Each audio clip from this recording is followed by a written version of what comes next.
Welcome back, everybody. We're very excited to be joined today by Doug Katz. He is a West Point graduate, disabled Army veteran, and adaptive product innovator. Inspired by his experience as a veteran and caretaker, Doug created the NULU Knife, an adaptive kitchen tool designed to help people of all abilities cook safely. Leading a team of over 50 professionals, many of whom are veterans, Doug is dedicated to making kitchen independence accessible to seniors, veterans, and those with physical limitations. Join us as he shares his journey, the story behind NULU, and his passion for creating tools that promote independence and dignity. Doug, welcome to the studio. I'm going to make one quick amendment there, and I've got to figure out how to better put this. It's not over 50; it's over 50 in age. So I am following what I sometimes call the Tarantino principle of finding really good talent that the world has forgotten and bring them in. Most of my team is over 50, and it's actually been one of our strengths. So so your team, it's not over 50 like individuals, it's individuals who are over the age of 50. We're like a movie where all the old guys get back together for one last heist, right? That is a good qualification there. I did not catch that. Okay. Excellent. Well, the reason that is, I was on another podcast and I said that, and later I'm like, wait, what am I missing? And I went back and I looked in and I'm like, oh, I got to figure out a different way to put that, but I hadn't figured it out yet. So that's good. Well, that's a good distinction. That is super helpful to know. Excellent. All right. Well, hey, before we jump into things, Doug, let's start us off with a couple of fun, goofy questions. Maybe a couple serious ones too, just to get things rolling. That's good. All right. So tell me if there's a specific quote or mantra that you live by.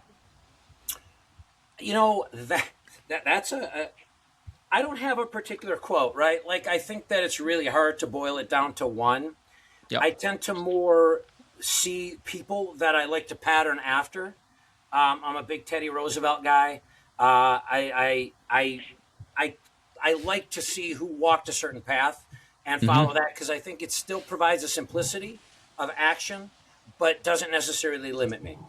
Yep, that's good. Hey, Roosevelt's a very quotable guy. Man in the arena. Well, I actually had that. This quote is how big a fan I am. Are you ready? All right, let's go. There it is. These are my real glasses.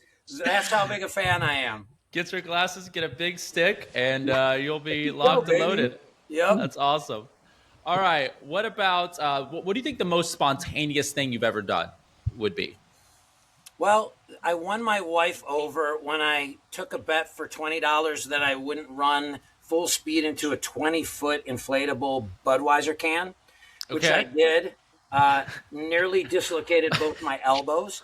But so wait. The bet was that you wouldn't do it, and so you would get $20 if you ran into the. If I ran into it, and I did not do well. I did well in the first semester of physics at West Point, but I didn't become a physicist, and I underestimated the elastic collision involved. Oh man! And but hey, I got the girl, so it probably was worth the spontaneity. $20 and a wife. That's a there you go. It's a and small price to pay. Understands that I'll do almost anything. There you go. That's a great place to start. You know, your expectations are adjusted well. Aren't going to be too many surprises. Sure. I love that. That's a great. She just learned how to focus it. That's the best part. Great aspect of spontaneity there. Do you have something you could share with us? Maybe in the month of February so far, the most interesting thing that you've learned could be something super random off the wall, could be insightful, just a weird something. Wow. I've learned a ton actually, and it's, again, I think what I've learned is to approach things differently. I've started getting way more into podcasts and listening to that. And for me, it's not learning a particular thing. It's more finding the right places to learn the right perspective, information. I've become a big Prof G follower. I love his podcast because I think it brings certain things about the economy at the right level. So I can continue to learn new things as opposed to a singularity. Okay. Yep. That's good stuff. Great. Well, Doug, I'd love for you to catch us up a little bit. I obviously hinted at things in your bio going through that, but tell us largely how you got here. Why are we sitting down right now, whether that's NULU and the other ventures that you've done? Give us a crash course in coming from West Point to where you're at now, and kind of how that evolved into And who you are, what you're doing. it really is kind of, when you look back, it's like none of my family was in the military. When I was a kid, I'm in my 50s, like Red Dawn, that kind of stuff, the good Red Dawn, not the remake, and Yeah. there was a lot of patriotism, and I just wanted to serve. So went into the military. That was super seminal. And I think that in a lot of ways was the beginning of the journey where I am now, or it was a good base camp, put it that way. I was kind of who I was, but the West Point and the military really does create character and a Yeah. certain grit to do things. For sure. Then I moved into corporate America and really learned too late, that wasn't the right place. I think, I think it was a little constraining. So I did move into something, I used to be in telecom. My joke used to be, find what industry I've just gotten into and like short it in 2 years. So I went through the telecom boom, went into lending, survived the housing, went through the telecom bust. I'm sorry. Went into lending, made it through 2008. And as lending was really taking a hit when I moved to where I currently am, I don't know, I moved here about 2020, 2021. I had really gotten into doing some more hobbies, filling my time. If you can only do so many business development activities, what can you do? My wife had bought me a class on how to make knives. And my original intent was, hey, maybe I'll kind of semi-retire and sharpen knives and make knives and do whatever. I wasn't as good at that as I thought I would be. So it really tapped more into the other part that West Point, I think, created was the engineering thinking thought process, I guess you could say. It was the first engineering school in the country, so everybody who goes through there has to take engineering classes.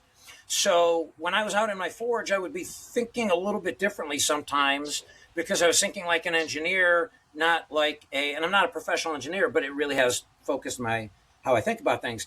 But it really kind of shaped what I was doing out there. And at one point, I was having particularly tough arm issues. I got my shoulder reconstructed about 2 years ago, but I had some issues at that point, and I also like cooking. So I was in my shop, sort of just kind of feeling sorry for myself, and there was inspiration in some of the junk I had around. I'm like a lot of knifesmiths. You keep a lot of stuff around to experiment with. You don't want to use good steel, so you might start with something different. I had a circular saw blade.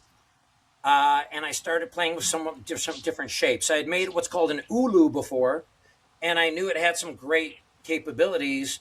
And I said, well, maybe I could make something even better. And that was the NULU. And, I was looking at how can you optimize sort of the geometry of using a knife where that's a bad way to look at it. So if your arm was straight, you could see I don't have to articulate aspects of my arm. Okay. Yep. And the first prototype was super ugly, but I was trying to solve a problem. And I think that's the big step of, sort of that next base camp, right? And took it to a friend who is now my partner in the business, one of my partners. And he's a design guy, and he's like, I love it. And I'm a real movie guy, so I hear that common thread. I kind of have moved through like somewhere between Oppenheimer and Forrest Gump, which is very different for me because I used to white knuckle, right? I used to want to control everything.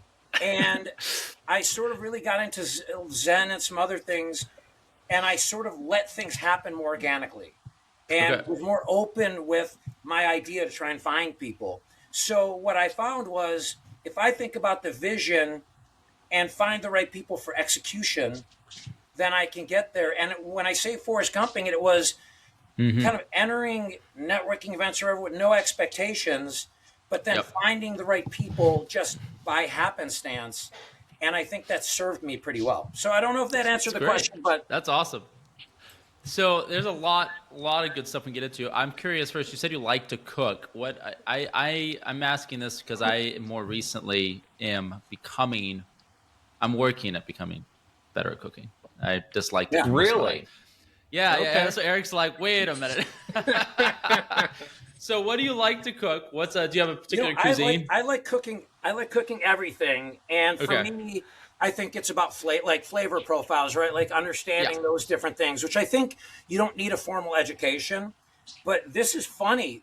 Where I picked up my most technique, I think, is watching dine-ins, drive-ins, and dives. No way. I used to watch it. Sure, my dad lived with us for a while before he passed, and I would make pizza every night, and we'd turn that show on and sit and bullshit. Huh. But what I found was he was going to all these places, right? Guy Fieri, and Yeah. he was talking to a lot of ethnic cooks, people who kind of run these places where they have high volume, and a lot of it was like great. It wasn't about the recipe. They're showing their technique. And I was like, oh, that's how you do that. So Yep. that has actually, I watched it through a different perspective, almost a problem solving perspective. And for me, that shaped a lot of where my technique came from. Interesting. And it's funny because we are actually targeting commercial kitchens with this because we did see, you watch people on TV and they cut a lot of stuff and, they get a lot of problems. Yeah. So, so with Nulu, you're tell me about that process in terms of manufacturing, how that's taking place, how you're, I guess, sourcing that. It's a Is tale it of outsourced? woe. It is. Okay.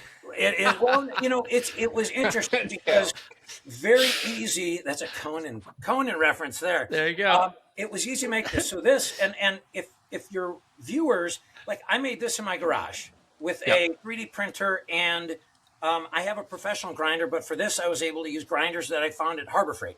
Okay. So I think you can innovate very inexpensively. But so then I don't have a manufacturing background. So my partners and I kind of started down that route. And we found very quickly, one, that people in the industry are actually very helpful. You think that people would steal your ideas. At Okay. least the That's industry good. I was in, I got a ton of help from knife people. I always like to shout out, like Jason Knight was he was one of the judges on Forge and Fire. Super great guy. Took my call, was helping me out with some of the design questions. The CEO of Buck Knives, super nice guy. And I think that helped me figure out I had a manufacturing problem because these people said, you can't make this in the US. There's no way to do it. And I learned a lot about how knife manufacturing is done, right? It's done on these big machines or it's done very manual. Big machines Okay. don't make blades like this, and manual manufacturing is very expensive.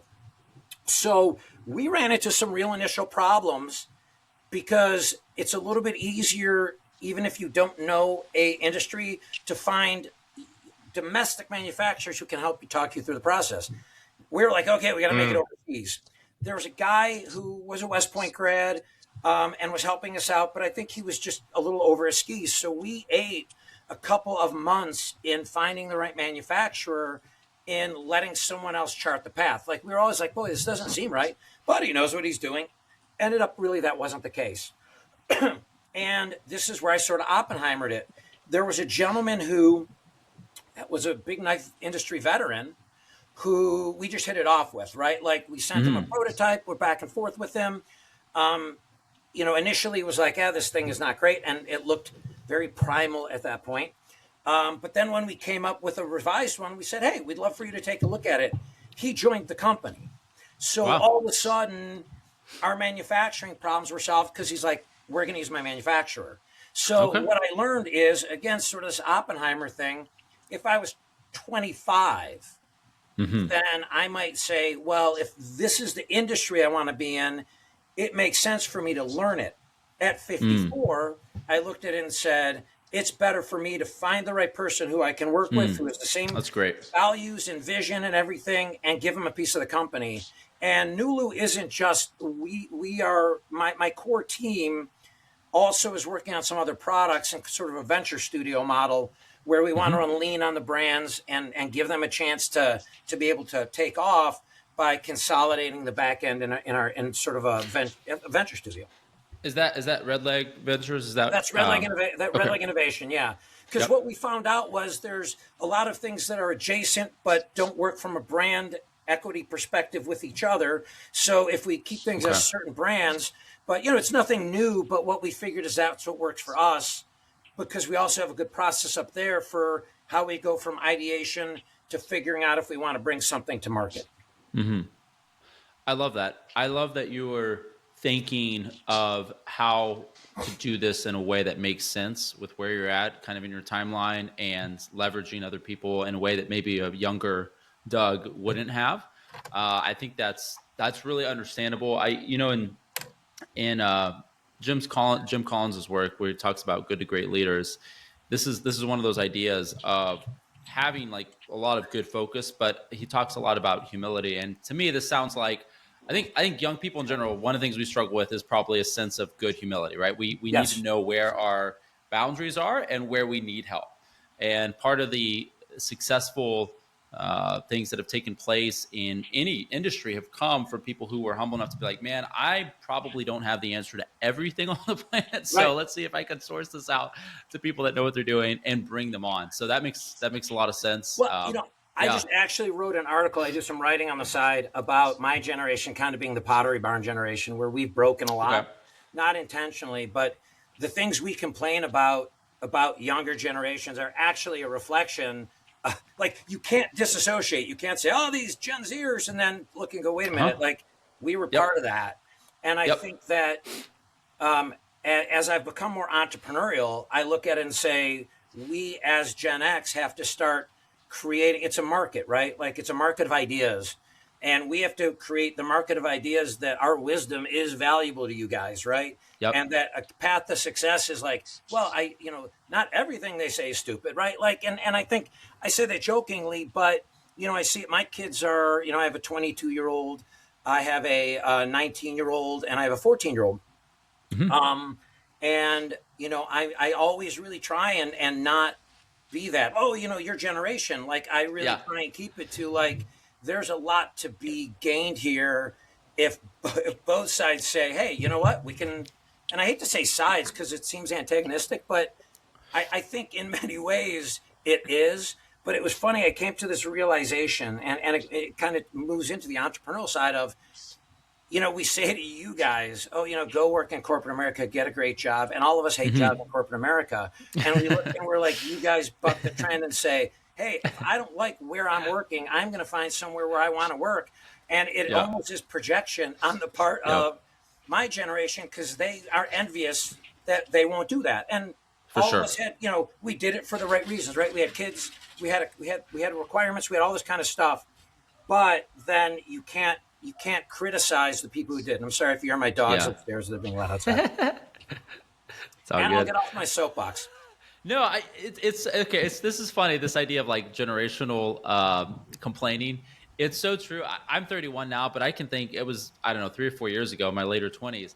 I did this like with my kids. I was like, oh, and my kids are young. They're even younger back then. And I was just like, man, why are you guys doing stuff this way? And I was like, oh crap! Like, what is this? What am I Right. doing? Like, I'm poo-pooing on the generation underneath me already.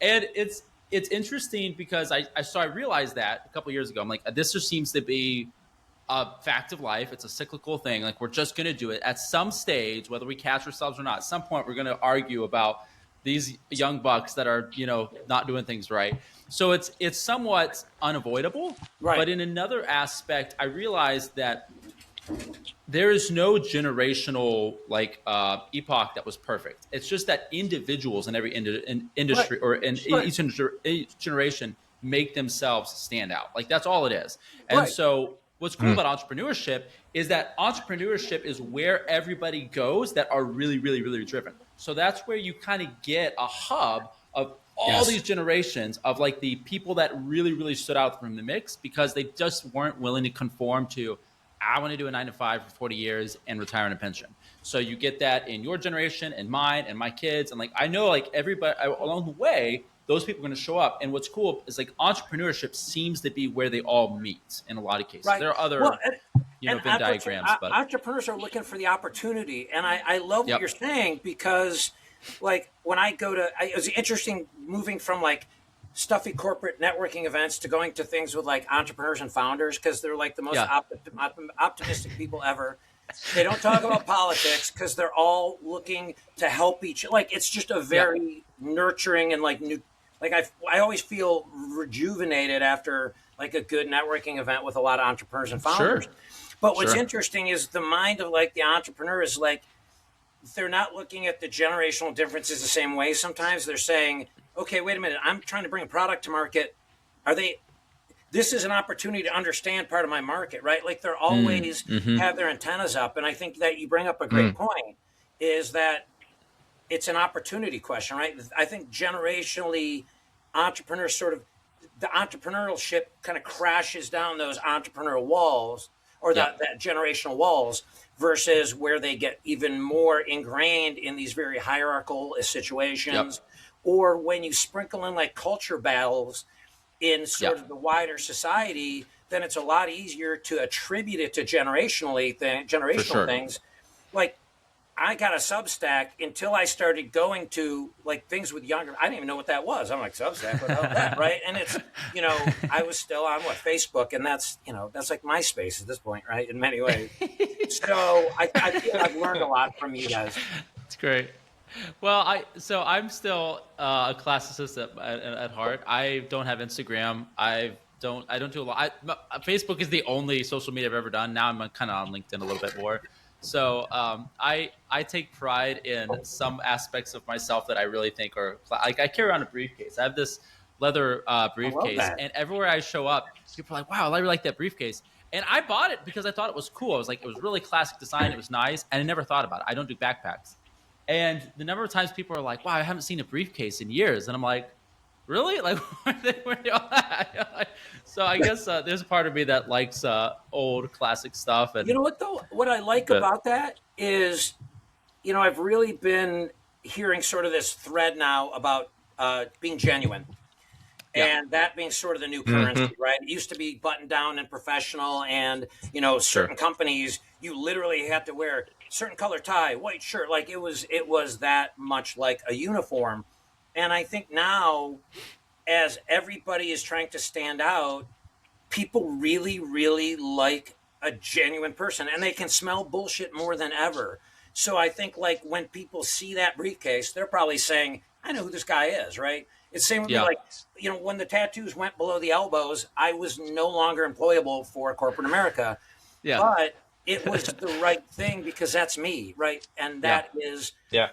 and I realized that actually when I looked, and I said, you see big companies, and hmm, everybody in it is buttoned down except for the CEO, right? Everybody looks at, God, the CEO is great, and everybody underneath them has really sure, tight anuses and are not gonna vary from what the party line is because they're more worried about losing their job, but they envy this person at the top who's iconoclastic and yeah, genuine. And I love what you were saying about that briefcase. It's the same thing with my Teddy Roosevelt glasses, right? Like, yep, one, I like them because they're comfortable, but people look and they're like, this guy, there's whatever, and it's not. yep, It's just who I am, and I love that. I think that I would like if more, and it's a generational thing. If it became less performative sometimes for people, and they were saying, hey, sure, "This is who I am," and sure. and Do you? So I don't want you to like poo poo on your alma mater or anything, but is there from your transition from West Point and the things you've done, what you're doing now with Red Leg and Nulu particularly, that genuineness, that authenticity and individualism, I guess, is it a lot more pronounced in your own life now than it was previously? Was there a lot more conformity if I were to do in? that, I would say military, corporate, no, now, right? And there's Okay, very similar things, and part of it is, however, whichever military branch it is, people smell bullshit, sure. and they're always watching, and it is in a much more of a fishbowl. My daughter's at the Coast Guard Academy, and she had her challenges the first 2 years, and when she started moving into leadership roles, I told her, I said, someone's now always watching you. Like, when you are a Hmm. subordinate, it's somebody watching 10, 15, 5, whatever people, and they're trying to keep track of all that. If you're the leader, now those 5, 10, 15 people are watching you. And Hmm. if you're not genuine, they'll catch you, right? Like, it's like, again, I'm going to throw a movie thing in here. It's like when the guy does this instead of this in Yep. Inglourious Bastards, right? Glorious Well, the bastards. Yep. cover. Uh huh. Well, if you're that way in the military, you'll fail. Um, you've got it. If you're what way in the If you're military? ingenuine, if you're If you're engine? disingenuous. Okay, okay. Mm. And I think on the entrepreneurial side, it's the same thing. If you're looking for investment, if you're trying to bring people on board, they're really going to. A couple of my team have said, "Yeah, I love whatever. This is great, but it was your passion, it was the product, it was your vision. All of that can't be faked." And I think that Yeah. corporate America, again, when the risk tolerance drops, and the innovation is about finding who you're going to acquire. At that point, you really can't be genuine the same way. It's really more about kind of working and how that organization works. And that works for some people. That just didn't Sure. work for me. That's so interesting. I've never spent time serving in any capacity there, but some of the very best people that I know. I mean, I can list off a string of people that are good friends that I think, in terms of like good humans, they're like way up here. They all have pretty strong military backgrounds, but I would never characterize them as being really rigidly boxy, like very No, they're not. predictable. Like That's they right. have a Yeah. form that they Right. like to follow, but they're also just really, really great people. And so this has been interesting to me to think about, because I haven't experienced it firsthand, but I'm kind of figuring out like, how did somebody who's going into a system that is like boom, boom, boom, boom, boom, boom, turn out a free thinker, right? Like to me, Yeah. it almost seems very Well, the conflicting on other some level. interesting thing that is very much what we were just talking about in the entrepreneurial space and in the military is you are going to get recognized when things go well. So you manage down. You want your people to succeed because the Army and the military, I mean, my experience is in the Army, but the military in general is that they understand 100%. And I'm stealing this from a couple of different podcasts I've heard lately because it's articulated well, is that your success is in the agency of others. And in the military, you will not succeed if your team is not making you successful. I think you can get away with it in corporate America because it's more of a management role. In the military, it is leadership. And Interesting. I always, if one of my sergeants was great, it was, I would always make sure that they got the credit because I always got, it was always like, wow, you run a great, I was there to run a great team, not for those individual things necessarily. And the sharing, right? Because you know that you'll be recognized. So if I saw another lieutenant that was doing something great and I was like, hey, I'm going to try that. Like, I got some questions. They'd be sure, right? Because it could save Yeah. lives, do things less expensive, more efficiently. But if a leader came over and said, wow, Lieutenant or Captain Katz, that's awesome.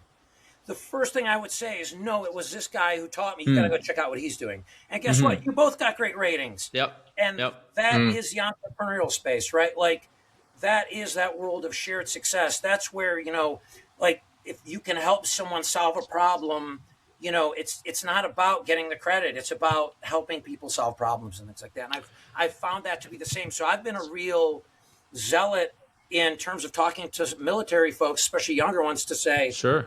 unless you really love bureaucracy, think about starting a business or finding someone who is starting a business and say, when you have a place for a guy like me, I would love to get on board, because not everybody is the hard charging, pick up the flag and run with it. Some people are great in a support role. Like one of the guy on my team who's an ops guy, it loves spreadsheets, loves optimizing logistics and all that. He's admittedly said, I wouldn't invent this stuff. Like, that's just not my DNA. But I think you can capture the excitement by being the guy who likes spreadsheets, who's part of the startup, who gets that great growth and things like that. That's fascinating to think that the corporate environment is almost more bureaucratic, I think is what you said, right? Like that the fact that you'd go from military into an even more bureaucratic institution where people get really boxed in because of different management levels, and the idea of just like kind of notching their way up by, keeping their head down and then just kind of working up. That's kind of fascinating that it evolves there. I do know people who have had very successful corporate careers, and Sure. and I think, again, I think it's sort of a different wiring, and you see the different leadership styles in the field, right? Like, Yep. I think on one of my cadet reports, I got a good rating, but they're like, he's a little more too much John Wayne. And, I was kind of like, okay, well, but that was me, right? Like, if I tried, so that particular raider, that just wasn't his bag. But it's just, I don't know. I think that I'm able to, it was interesting because I said to my son the other day, I'm like, God, I wish I'd figured out what I wanted to do earlier. And he was like a little, I shouldn't say little, he's like 6'2". But he was like, no, it happened when it was supposed to. So I do look at that time in corporate America as making me a better entrepreneur, because, I learned about what organizations I don't want to build, what I want to keep as cultural components to a company that I would want to build, right? If things like corporate, if compensation is an important thing to me, now I can create an organization where I look and say, I can compensate the people the right way to, to share in the benefit of the company. And I think that, that's really been another driving factor. Yeah. That's cool. What just like wrapping up with some of the NULU stuff, I'm curious, like what's the future outlook with that? What are you hoping to see happen? And I'm curious too, like what differences are you guys I'm an entrepreneur. offering there? Hope isn't part of the strategy. Hope isn't part of it. What's the plan? Happen? What's the layout? What's the future there? And how is that particular tool, the NULU knife, something that's different in the adaptive kitchen space than maybe other stuff that's on the market right now? So we finished a successful Kickstarter in December. It was less successful than I would have liked, but we learned a lot from it, right? So we sold around 100 knives on that. We're going to be fulfilling that order in March. We've worked with our manufacturer to make sure that we get those people taken care of. We're going to get our first major shipment in April-May timeframe, where we can actually start selling knives. It's actually been a good breather right now because we've had about 60 days to refine the website, get the Shopify going and all that. So we'll be open for business April, May timeframe, probably earlier. We're going to take pre-orders because if we can pre-sell the first ones, we're going to put in immediate order. Actually, we're probably going to put in an immediate order right after we get the Kickstarter ones. And we're going to try and get what information we can from the marketplace. We've already built some great relationships with the organizations that advocate for the disabled community, like state adaptive offices, nonprofits, and other organizations that want to help. Even cooking schools have shown an interest in expanding their market share by, because part of our market, and I can't go too long on it because I know we're wrapping up, but our whole model is based on a non-binary approach to ability and disability, because you're really not disabled or able-bodied. It depends on the task and a lot of other things. One of the things in the Army was task, condition, and standards. That if you can't do a task based on certain conditions and standards, you're by definition less able to do it, and what we would say is disabled. So we've created something we call the ability curve, which is a scale, and you can sort of chart people during their age, and have different plottings for people who have different, let's say, chronic conditions. So our market includes seniors, because seniors are many times, by just age definition and the degradation that comes with that, disabled. So by turning that on its head, what we're going to really hope to find when it comes to market, I used hope, what we're going to find when it comes to market is who is most responsive, right? Because we feel we've gotten some interesting things where people say it's just a cool knife. We do have a roadmap heavily in accessories right now. Some variations on the knife. Our design is patent pending, but under the hood, right under the handle, it's pretty easy for us to try different handles and affix them to this. So a lot of the research is going to be in handles that help with different issues, right? I have a boxing fracture that gives me a lot of I wasn't a boxer. I hit my refrigerator when I was trying to fix it. Stupid boxing me, right? fracture works well. That's there fair. You go, right? So put it this way, the refrigerator won, but so I've got arthritis. But right now, my arm is much better. So for me, grip is an issue. So we're going to try a lot of different materials and things like that. We do have a sport one on the books for out in the field for hunters and things like that. That's got some integration of other things. So some of that, though, we're waiting on when people try it. We do want a lot of community participation and giving us feedback. It's a visual product. And what we really hope in the big picture is that this is the beginning of looking at design for the adaptive market differently. Because the reality of things is for every feature on an adaptive product, there's a benefit for people who are either moving their way into being disabled or who are able-bodied but want to do things more efficiently. And it's interesting, things like technology, people will download an app that makes their life easier. Someone looks at this and they go, oh, it's like I'm using a walker, even though it's more efficient. So we were kind of hoping to get sort of an envelopment around the people who don't necessarily believe in it being a better cutting experience, because we do want to bring it to the youth market eventually, because young people lack the strength, dexterity, and coordination to be able to do it. You said you had younger kids. Yep. There's a point where your kids could probably safely use a knife, but don't have the strength to do it. If you bring them into the fold earlier, right? So if they learn that that's how cutting is done, we've created clients for their lifetime. Yeah. And then the good part is everybody is aging into it. There's nobody you talk to in my age group, turn on MSNBC for an hour and all you see is like Tommy Copper, like braces and stuff, right? Like people who are over 50 get it. But for them, it's like, no, it's a brace because I'm staying active. So we want to get that group to understand that, especially with weight loss and things being a very, very big part of it, being able to use it to own their nutrition and things like that. So it's going to be interesting to see where it takes off. But we think that it will be a very, very big product. What were the three things you said you mentioned that were from the military that how you're approaching your market? You said condition and standards. So this is where task, condition, and standards. Okay. Yeah. So it's interesting, right? When both of you were kind of nodding, where we're talking about the military and how, like, is it rigid or can you be genuine? Well, if I have my platoon and someone else has their platoon, it doesn't matter how you get to your platoon achieving something based on task, condition, and standards. If you do it, then you are successful.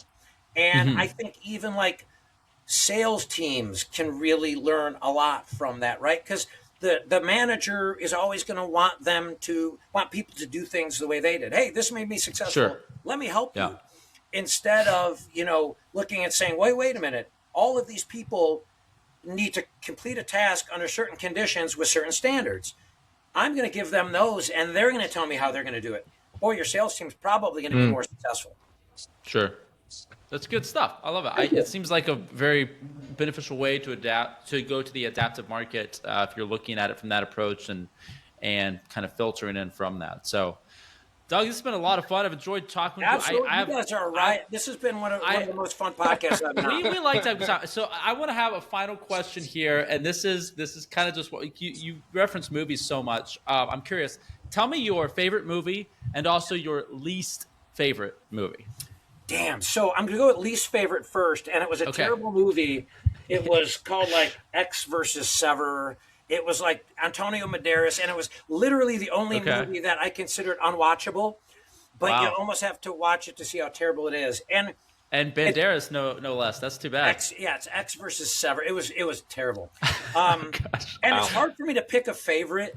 And I will say there's a couple that if they come on, I love mob movies. So Godfather, Casino, Goodfellas. If they're on, I'm probably losing 2 or 3 hours of my time. That's fair. Big Lord of the Rings fan. I think it's just good film that I can keep going back to. But yeah, right now I'm kind of more in a Godfather phase. Like it's been on a lot. So I'm like, oh, it's on again. I'll put that in the background. Did you like the one the Scorsese movie with about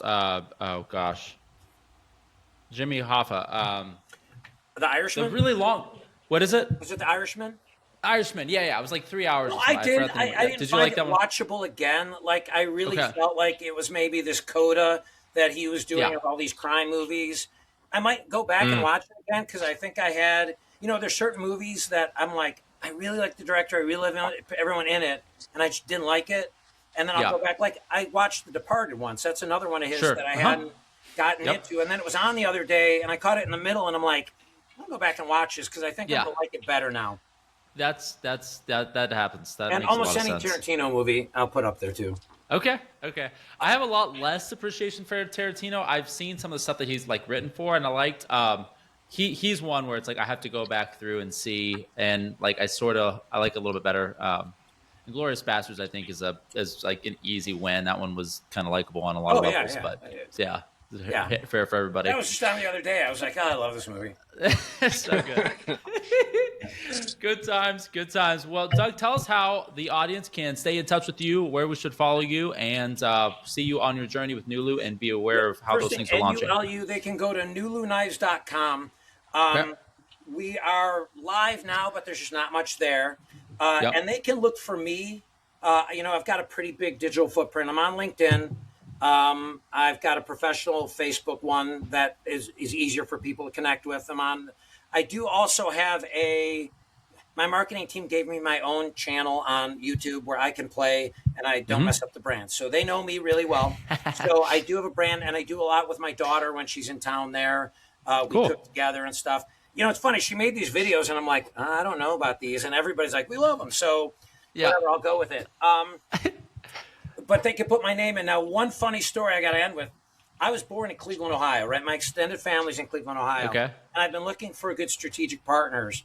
So if they do a search, there's a Doug Katz in Cleveland, Ohio, who is a James Beard chef. He's really, really good. And he and I have been corresponding where I'm like, we got to do something here. Like the Doug Katz's get better. There you go. So start a law firm or something, right? What's that? Start a law firm or something, right? Well, actually, I should be happy because it's like I don't have to say I'm the other Doug Katz. I'm like, hey, if it gets me traffic, there you go, right? There you go. But yeah, so I'm the Doug. This is partly why this, right? I like it, but people go, yeah, he's the guy with the funny facial hair. That's awesome. Well, this has been an awful lot of fun. I am looking forward to following up with you, Doug, down the road.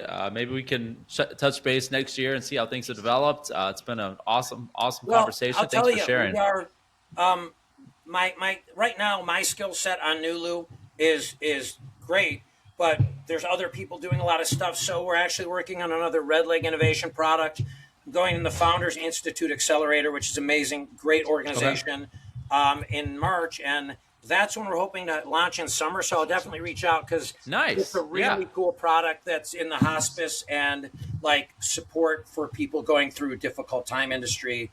And it was one where this was one where my wife was like, I want to be involved in that one. So I know it's a good idea. Cool. There you go. That's a great sign. Entrepreneurs, listen to your wives or husbands out there. They know you best. And when you have a good idea, they'll let you know. And when you have a bad idea, they definitely know about it. Yeah, yes, that's true. Yes. All right, Doug. Well, cheers. Hope you have a wonderful rest of your week, and we will catch you down the road, brother. You got it, bud. We'll talk to you later.